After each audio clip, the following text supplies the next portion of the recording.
मैं तो बहुत एक्साइटेड हूँ। Kolkata waiting, city of Joy के बारे में, दुर्गा पूजा के बारे में, रंगों और ध्वनियों के मेले के बारे में इतनी कहानियां सुनी हैं। उसके दोस्त उतने ही उत्साहित, उसके साथ खुश थे। यह ट्रिप यादगार होने वाला था। वे कोलकाता पहुंचे, उम्मीदों से भरी हवा। शहर जिंदगी से धड़क रहा था। कार के हॉर्न और स्ट्रीट वेंडर्स की सिम्फनी हवा में गूंज रही थी। कोलकाता ने खुले हाथों से उनका स्वागत किया। हमारा होटल छोटा सा है लेकिन साफ और स्वागत करने वाला है। और अरे, नीचे गली से आ रही स्ट्रीट फूड की खुशबू। उनका एडवेंचर शुरू होने वाला था। सबसे पहले विक्टोरिया मेमोरियल, ब्रिटिश राज की एक शानदार याद। इसका सफेद संगमरमर कोलकाता के सूरज के नीचे चमक रहा था। वे बगीचों में टहलते रहे, इतिहास और भव्यता को निहारते रहे।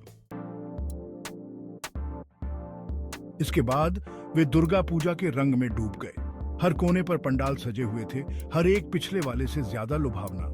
ढाक की लयबद्ध थाप से हवा गूंज उठी, धूप की खुशबू हवा में फैल गई, एक अलग ही माहौल बना गया।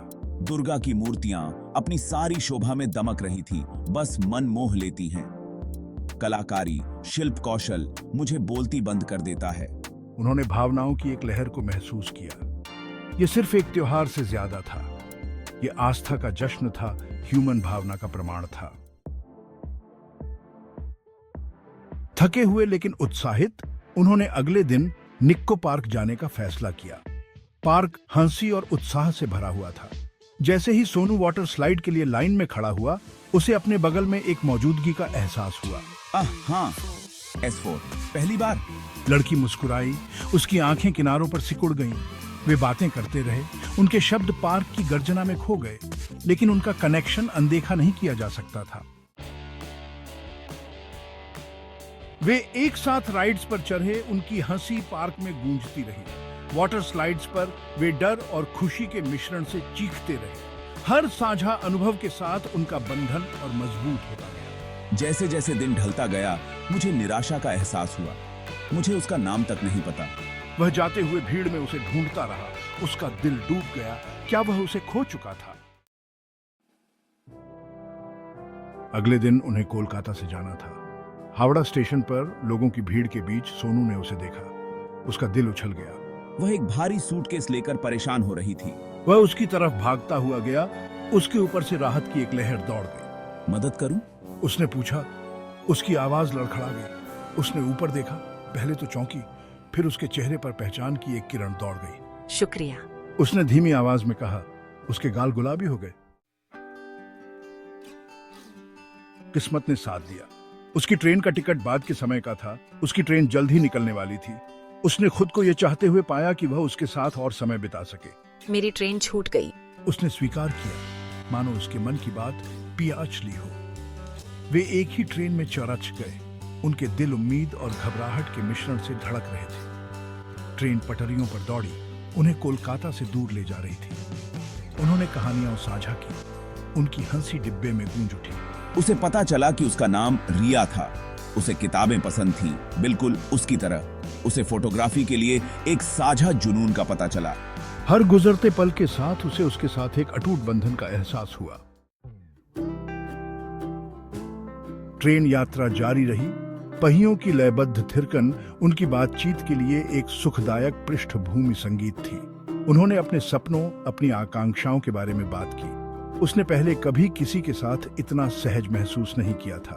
जब वे दोनों पानी की बोतल के लिए लपके तो उनके हाथ आपस में छू गए। उसके भीतर बिजली दौड़ गई। उसने चोरी छिपे उसकी तरफ देखा। उसकी आंखें, जो एक पल पहले हंसी से चमक रही थीं, में भावनाओं की एक गहराई थी जिसने उसकी सांसें रोक दी।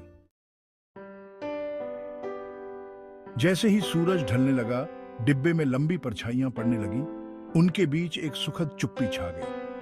उसे एहसास हुआ कि वह नहीं चाहता था कि यह सफर खत्म हो। वह रिया से कुछ ही दिन पहले मिला था, फिर भी ऐसा लग रहा था जैसे वह उसे सालों से जानता हो। यह ट्रिप जिंदगी बदल देने वाली रही है, उसने स्वीकार किया। उसकी आवाज धीमी थी। रिया उसकी तरफ मुड़ी। उसकी आंखें ढलते सूरज की सुनहरी रोशनी को दर्शाने लगीं। मेरी भी, उसने स्वीकार किया। उसके होठों पर एक धीमी सी मुस्कान थी। वे उसके स्टेशन पर बिछड़ गए। एक दूसरे के संपर्क में रहने का वादा करके। अपने शहर वापस आकर सोनू रिया की मुस्कान की याद, उसकी हंसी की आवाज को दिमाग से नहीं निकाल पा रहा था।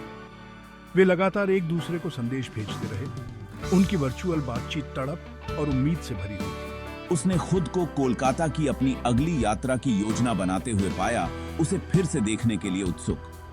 दूरी ने ही उनके बंधन को मजबूत किया। उसे एहसास हुआ कि वह प्यार में था। वह कोलकाता वापस लौटा, इस बार एक पर्यटक के रूप में नहीं, बल्कि रिया का दिल जीतने के मिशन पर निकले एक आदमी के रूप में। ये दास इसे बहाम की थी। देवी दुर्गा की नजर के नीचे उसने रिया से अपने दिल की बात कही। उसने स्वीकार किया कि वह भी उसे प्यार करने लगी है। कोलकाता वह शहर जिसने उन्हें एक साथ लाया, उनकी प्रेम कहानी का गवाह बना। सालों बाद वे हाथों में हाथ डाले खड़े थे और देख रहे थे कि कैसे दुर्गा पूजा का जुलूस कोलकाता की सड़कों पर से गुजर रहा था। उनके 2 बच्चे हैरानी से खुली आंखों से त्योहार के जादू में डूबे हुए थे। कोलकाता खुशियों का शहर ने उन्हें युगों तक चलने वाली एक प्रेम कहानी दी थी।